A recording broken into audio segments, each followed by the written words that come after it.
તો હવે વાત ખૂંખાર દીપડાના ડરની।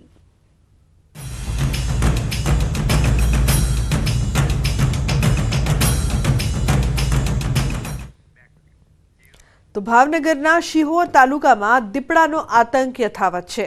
શિહોર તાલુકાના સર ગામે દીપડાએ વધુ એક પશુનું મારણ કર્યું। સર ગામે ફરી એકવાર દીપડાના આતંકથી ગ્રામજનોમાં ભયનો માહોલ જોવા મળ્યો છે। બનાવને પગલે વન વિભાગની ટીમ ઘટના સ્થળે પહોંચી હતી। શિહોર પંથકમાં દીપડાને પકડવા વિવિધ સ્થળો પર પાંજરા પણ મૂકવામાં આવ્યા। વન વિભાગે પણ દીપડાને પકડવાના પ્રયાસો તેજ કર્યા।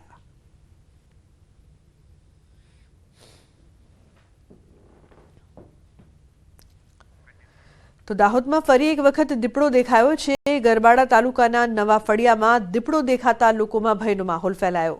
દીપડો દેખાતા આજુબાજુના સ્થાનિક લોકો તેમજ ખેડૂતો દ્વારા વન વિભાગને જાણ કરાઈ। વન વિભાગની ટીમે ઘટના સ્થળે પહોંચી પાંજરું ગોઠવી દીપડાને પકડવાની કાર્યવાહી હાથ ધરી છે। તો સુરતના માંગરોળના નાના નરોલી ગામે શેરડીના ખેતરમાંથી બીમાર હાલતમાં દીપડો નજરે ચડ્યો। સ્થાનિકોએ વાંકલ વન વિભાગની ટીમને જાણ કરી। સ્થળ પર દોડી ગયેલ વન વિભાગની ટીમે દીપડાનું રેસ્ક્યુ કર્યું। દીપડાને પશુ ચિકિત્સા કેન્દ્ર ખાતે લાવીને જરૂરી સારવાર કરાઈ। દીપડો સ્વસ્થ થઈ જતા સુરક્ષિત જંગલ વિસ્તારમાં મુક્ત કરવાની તજવીજ હાથ ધરવામાં આવી।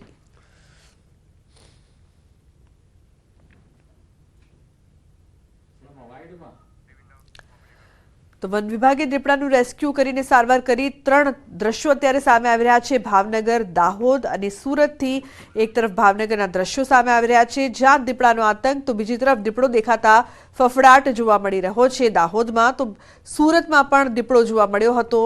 બીમાર પડેલ દીપડાને રેસ્ક્યુ કરવામાં આવ્યું અને સારવાર માટે ખસેડવામાં આવ્યા। તો ભાવનગર, દાહોદ અને સુરતથી દ્રશ્યો સામે આવી રહ્યા છે। દીપડાનો આતંક છે એક તરફ, દાહોદમાં પણ દીપડાને લઈને લોકોમાં ફફડાટ, તો સુરતમાં બીમાર દીપડાનું રેસ્ક્યુ કરવામાં આવ્યું। વન વિભાગે દીપડાનું રેસ્ક્યુ કરીને સારવાર કરી હતી। ભાવનગર, દાહોદ અને સુરતમાં વારંવાર દીપડો દેખાવાની ઘટના બાદ લોકોમાં પણ ભયનો માહોલ જોવા મળી રહ્યો છે। તો ખેતરની વાડમાં દીપડો બીમાર હાલતમાં દેખાયો હતો, જે બાદ વન વિભાગની ટીમ ત્યાં પહોંચી હતી અને દીપડાનું રેસ્ક્યુ કરીને તેને ખસેડવામાં આવ્યા હતા। અમદાવાદમાં ખ્યાતિકાંડમાં મોટા ખુલાસા થયા છે। નકલી આયુષ્માન કાર્ડ બનાવવાનું કૌભાંડ, ક્રાઇમ બ્રાન્ચ જેસીપી શરદ સિંઘલનું નિવેદન। આરોપીઓ આયુષ્માન જાતે કાર્ડ બનાવતા, 15 મિનિટમાં આરોપીઓ કાર્ડ તૈયાર કરી દેતા, દર્દીઓ પાસેથી 1500 થી 2000 રૂપિયા લેતા હતા।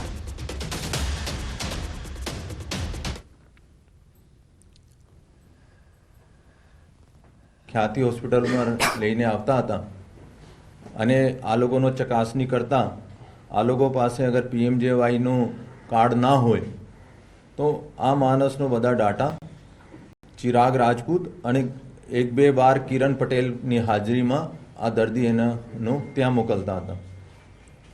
ચિરાગ રાજપૂતનો જ્યારે આ બાબતમાં પૂછપરછ કરવામાં આવ્યો ત્યારે એને કીધું કે આ નિમેશ કરીને છોકરો છે અને આ છોકરાનો સંપર્ક કરતા 1500 રૂપિયામાં એક કાર્ડ બનાવી આપતા હતા।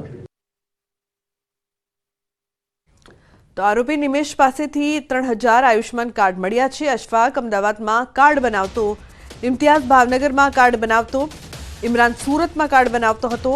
આરોપીની હાલમાં કડક પૂછપરછ શરૂ કરવામાં આવી છે। આ લોકોની પ્રથમ પૂછપરછમાં 3000થી વધારે પીએમજેવાય કાર્ડ આ લોકોએ બનાવ્યા છે। હોઈ શકે કે એમાં ઘણા બધા એલિજિબલ પણ હોય, હોઈ શકે કે એમાં ઘણા બધા ફેક પણ હોય। તો આ તપાસનો વિષય છે કે 3000 કાર્ડ અમે પીએમજેવાય જો ઓથોરિટીઝ પાસેથી એનો ડિટેલ્સ માંગશે અને પછી એનો મેચ કરવામાં આવશે અને કોણ સે હોસ્પિટલથી આઈપી પણ એનો લેવામાં આવશે કે કોઈ હોસ્પિટલમાંથી બનાવવામાં આવ્યા છે યા કંઈ ઓરથી બનાવવામાં આવ્યા છે યા હોસ્પિટલનો મોકલવામાં આવ્યા છે।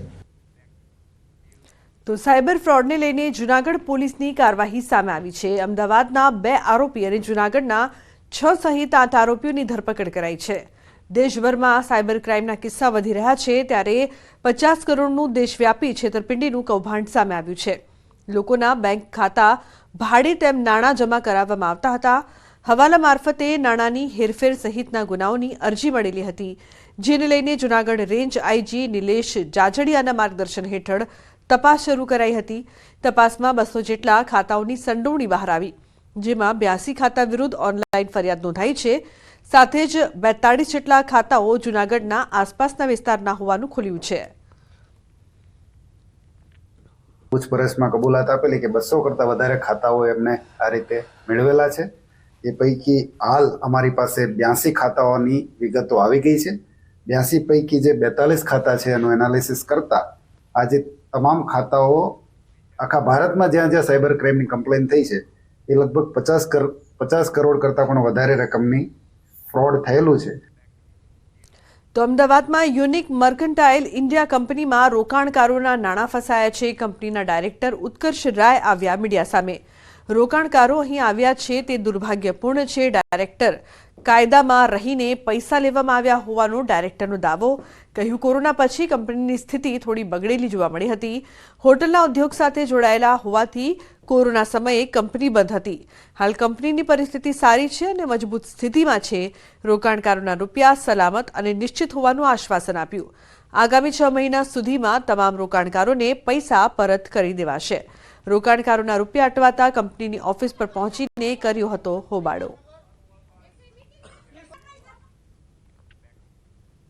અને મહત્વપૂર્ણ સમાચારની જો વાત કરીએ તો મોરબીમાં યુવતીને લગ્નની લાલચ આપી યુવકે વારંવાર દુષ્કર્મ આચર્યાની ફરિયાદ. મોરબીના યુવકે સોશિયલ મીડિયાથી યુવતી સાથે મૈત્રી કરી, ત્યારબાદ લગ્નની લાલચ આપી પોતાની પ્રેમજાળમાં ફસાવી અનેકવાર શારીરિક સંબંધ બાંધ્યો, પરંતુ ત્યારબાદ યુવક વૈભવ ભોરણિયાએ કોઈ અન્ય યુવતી સાથે સગાઈ કરી લીધી અને યુવતી સાથેનો તમામ સંબંધ કાપી નાખ્યો, જેથી ભાંગી પડેલી યુવતીએ એસિડ પીને આત્મહત્યાનો પ્રયાસ પણ કર્યો હતો. ત્યારે પોલીસે પીડિતાની ફરિયાદના આધારે આરોપી વિરુદ્ધ એટ્રોસિટી અને દુષ્કર્મનો ગુનો નોંધીને આરોપીની ધરપકડ કરીને કાર્યવાહી હાથ ધરી છે. આરોપી છે વૈભવ નિલેશભાઈ ભોરણિયા, રહે કન્યા છાત્રાલય રોડ, વિજય સોસાયટી પાસે, ઇલોરા હાઇટ્સ, મૂળબી, રહે મૂળ જૂના દેવળિયાના હોય. આ કામના જે ભોગ બનનાર છે તેમની સાથે સોશિયલ મીડિયાના માધ્યમથી મૈત્રી કેળવી તેમની સાથે અવારનવાર વાતચીત કરી અને ત્યારબાદ તેમને લગ્ન કરવાની લાલચ આપી તેમને અલગ અલગ જગ્યાએ લઈ જઈ તેમની સાથે શારીરિક સંબંધ બાંધેલ હતા. તો બુલેટિનમાં હાલ રોકાઈશું એક બ્રેક માટે. આપ જોતા રહો ન્યૂઝ 18 ગુજરાતી.